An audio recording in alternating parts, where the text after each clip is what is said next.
Right, we're ready to go. Let's just look at the dollar. So the normal routine is I'm just going to give you an outline view of where I think we are in the markets. I'm going to look at the market internals, and then it'd be good to share your views if you have any views on what these markets are doing. And so we can turn your mic on and you can ask questions or just type in questions, and take it from there. But so if I just kick off with let's get an update on this dollar index, because the dollar's going to have a major impact on all the commodities that I'm looking at. And of course, if you're a forex trader, you need to know what the dollar basket's doing. So just to kick off with the dollar index then. So if we are pushing up close to 23 highs. 23 highs are up there at 105 in March. So if we break up here, we can break that high, then we're potentially going to come back up to the 23 highs up there.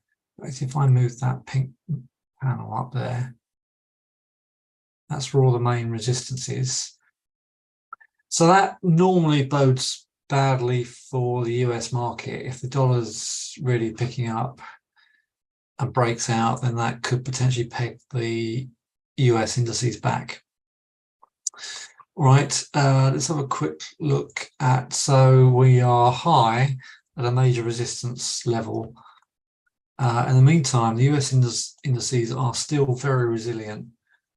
Although they have obviously come off. So the Dow saw a high of 35,660, saw a recent low of 30, just above 34k.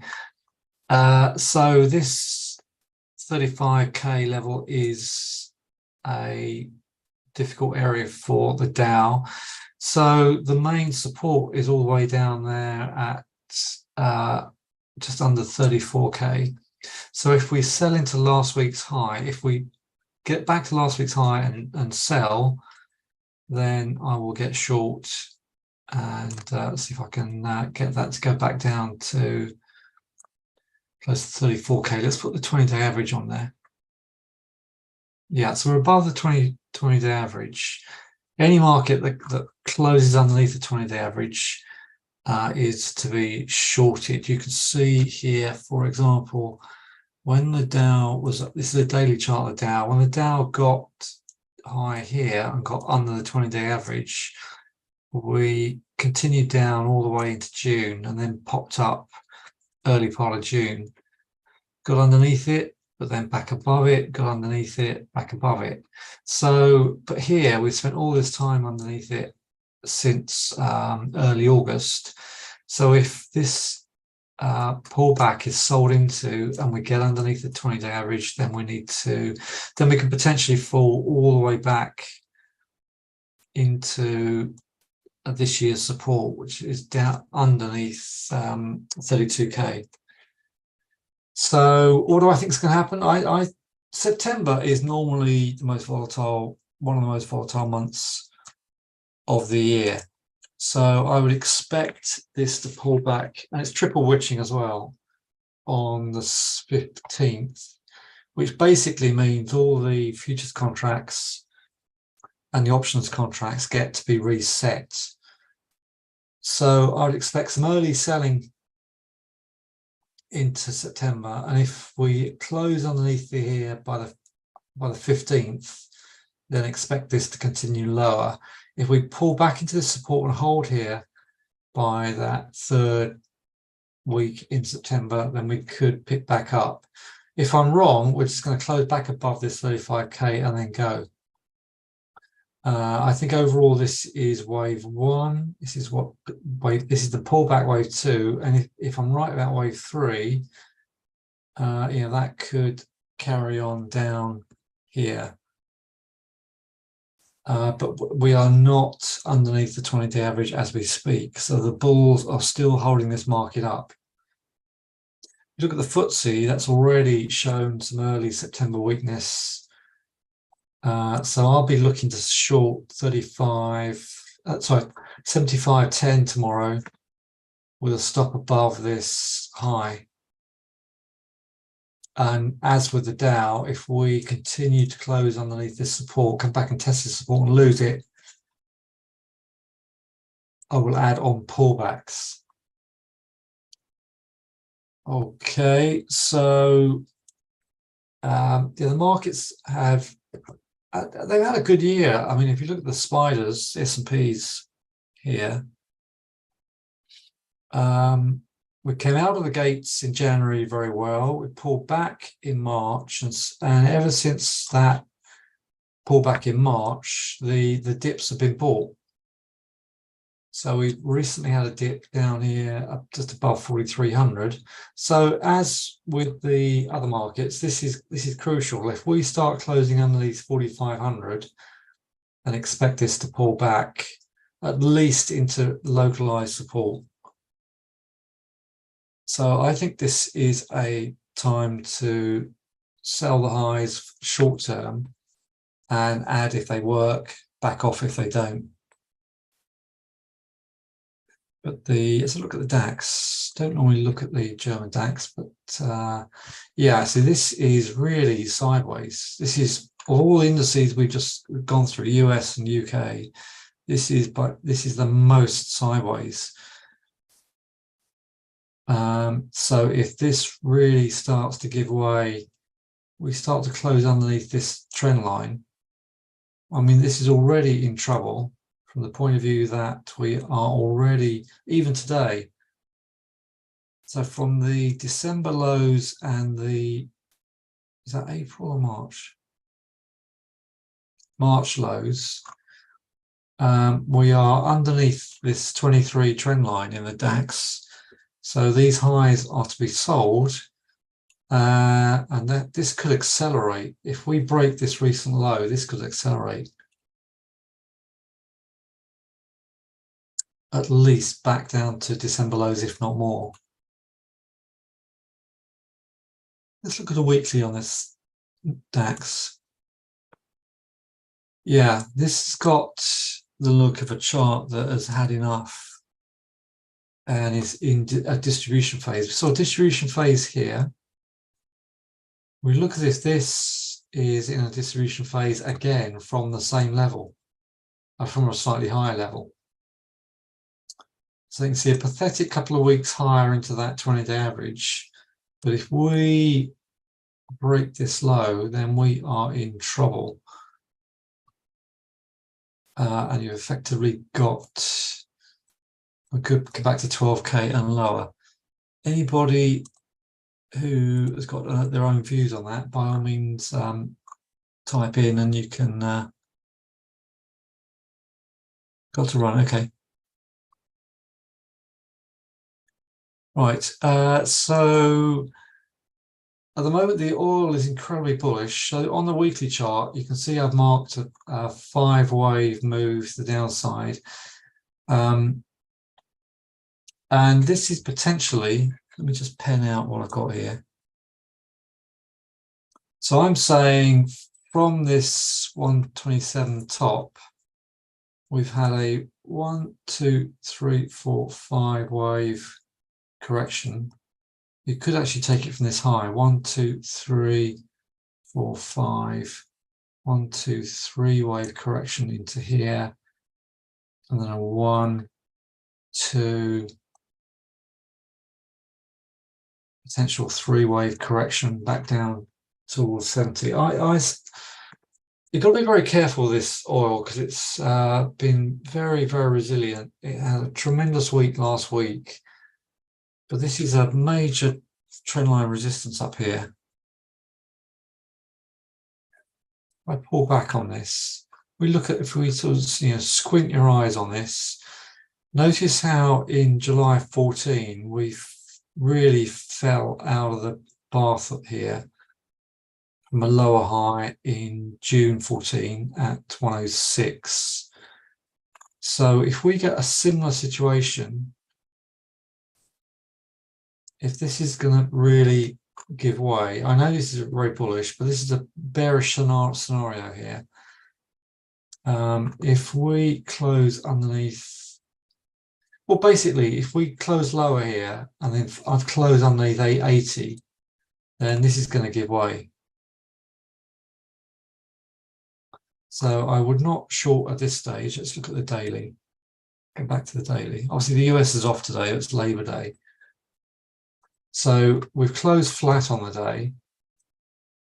This pink zone is a major resistance area from the drop in November last year.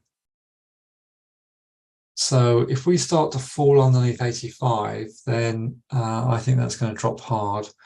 In the meantime, this is a lot of volume has pushed this up here. So there is no reason to short this at the moment, but it's on probation. Right, let's move a bit quicker. Euro. Euro could save itself. We look as if we're going to come into 107. If we dip into 107 and close back above, then buy. But in the meantime, this is very short. Any pushes into 108 are shortable. Pound.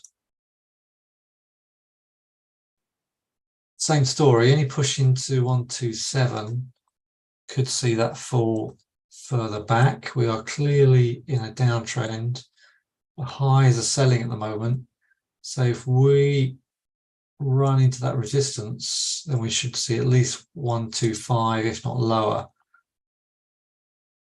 So this is suggesting at the moment that the dollar could pick up and these could drop further, which would put a lot of pressure on the commodities. Gold, if we hold up here above 1938, 1940, and buy the dip, the pullback zone is about 1920 this week. So you might see a drop in, if you're lucky, might see a pullback into 1920, which I think is viable. And if we see strength in the gold against strength in the dollar, that is a real fear factor. Right, okay, so I like dips in gold. I'm wondering if the oil could start to sell this week. Right, UK stocks. I'm not going to carry on too much longer. I'm going to keep this nice and short. Let's look at the bellwethers, Barclays. Right, so the moment any pullback to 145 is viable at the moment, on the basis that we are making higher highs and higher lows. We're above the 20-day average. So Barclays looks all right. Obviously, if we close underneath 145, then hold on to your hats because that could fall right back. Lloyd's. Now, for Lloyd's to be right down here is worrying. That because if we close underneath 40, then that is dust. Let's look at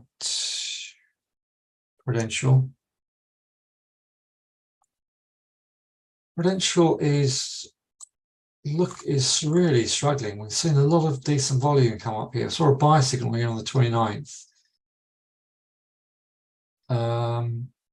I was talking this stock up earlier this year.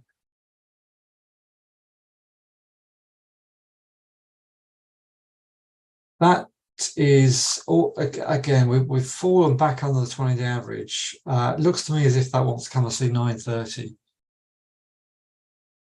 If it doesn't hold 930, then hold on to your hats. But okay, let's look at retailers.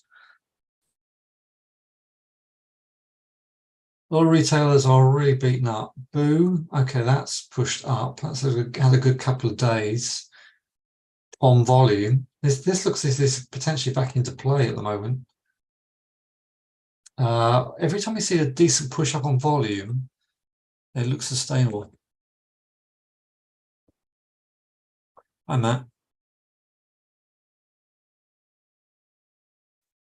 Yeah, good question. For those of you who can't see that question, Matt's asking, do I normally use the daily time frame as an entry point and check a trend using the weekly time frame.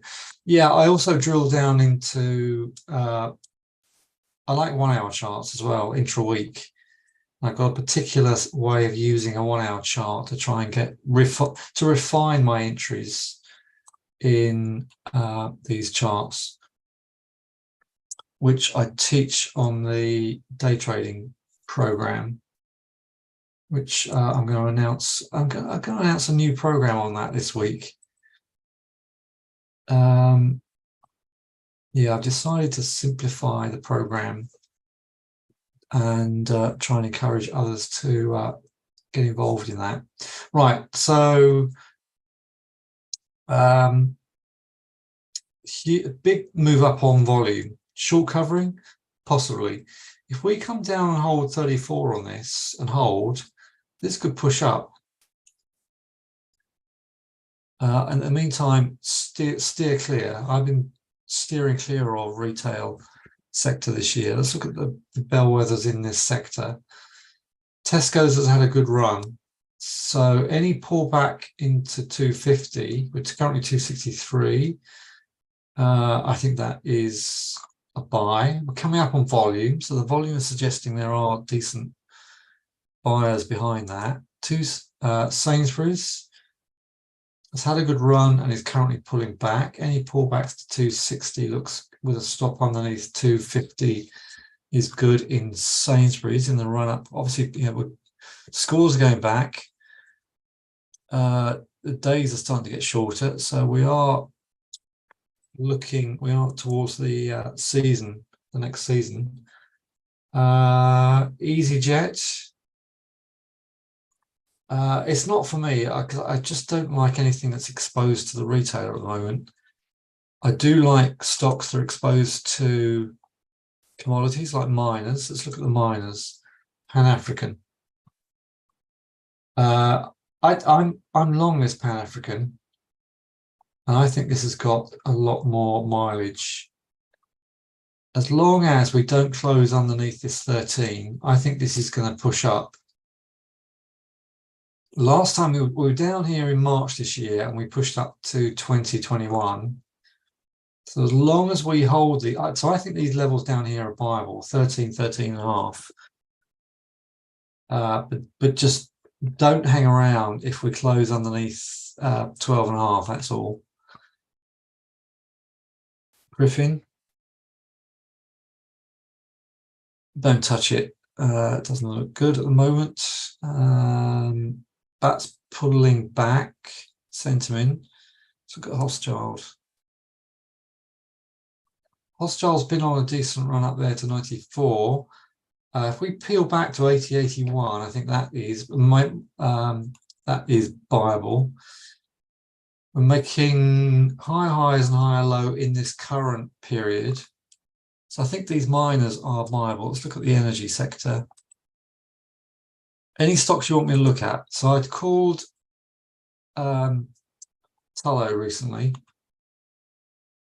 That looks as if that's going to get back to 39. Started to buy this down here at 25. If this could finish up here at 45.50 if it's got enough juice. So the pullback on that will be 35. We're currently 38. So don't chase it. That's my message to you. Don't chase it. I think this one, jury's out on that one. PFC, oil supplier, oil services supplier. Let's look at basic materials and I'll go.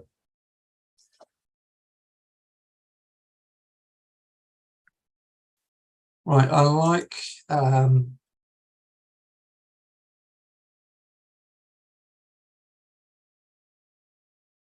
I think this Man Group had a good run up to 286 this year. I think this is a very, very important area for this one, and the volume is beginning to come in on this. So I'm liking EMG a lot. Commodity brokers. So that is very much on my list. Tullow, Man Group, EMG. Let's look at Gem Diamonds. Ooh, this is looking good. Let's have quite a fall from grace. Series of lower highs here. But I just wonder if that can do something. Be careful of these, but we have seen a decent move off this floor. So that could be a good recovery stock. Wasn't that long ago, we're up there at 50. Glencore looks all right.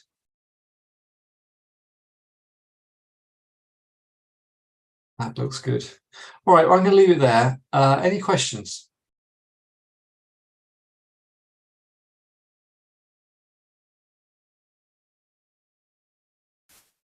Okay, if you've got no more questions, if you're not in my Telegram group, then let me know. In fact, let me go and find the link for the Telegram.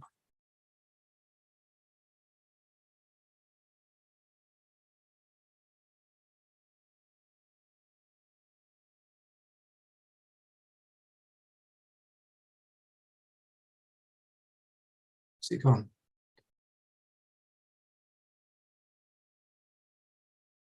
Well, yes, let me just go and find that. Oh, got it.